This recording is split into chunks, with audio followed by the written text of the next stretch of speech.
Greetings everyone and welcome back. This is Marco and today we are comparing the Canon FD 300mm f5.6 and the Kenlock 300mm f5.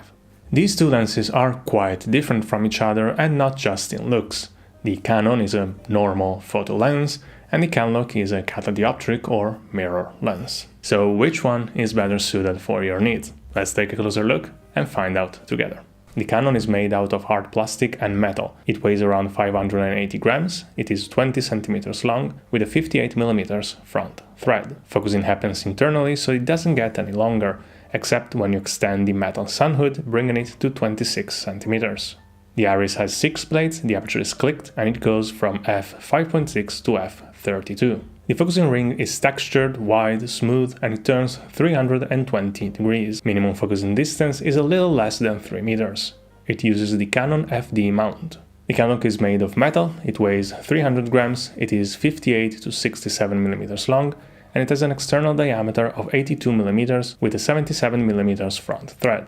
Mirror lenses usually have a fixed aperture, but this has a variable aperture between f5 and f11. Focusing ring is rubberized, it turns 260 degrees, and minimum focusing distance is 1 meter. The front element turns when focusing. It uses the M42 mount. The Kenlock is very soft at all apertures, while the Canon is sharp, even wide open.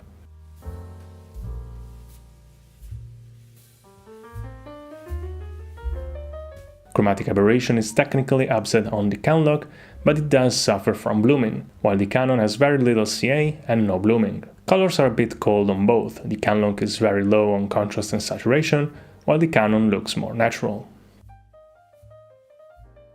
Spectral highlights have hard edges on the Canon, while they have the characteristic donut shape on the Kenlock. Backgrounds are much smoother on the Canon and busy on the Kenlock. Flares and ghosting are very well controlled on the Canon, but they are very prominent on the Kenlock.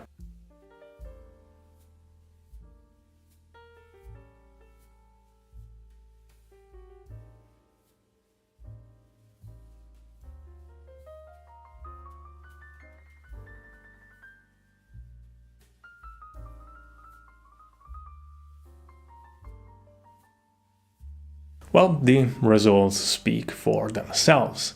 The Kenlock has the advantage of size, but it is overshadowed by the Canon in performance. If you're looking for a creative tool, then you might want to consider the Kenlock, but if you're looking for a more general purpose lens, then the Canon is the one to pick. Let me know your thoughts, and if you have any questions, feel free to leave them in the comments down below. Don't forget to leave a like and subscribe, and I will see you in the next one. Thank you for watching. Bye!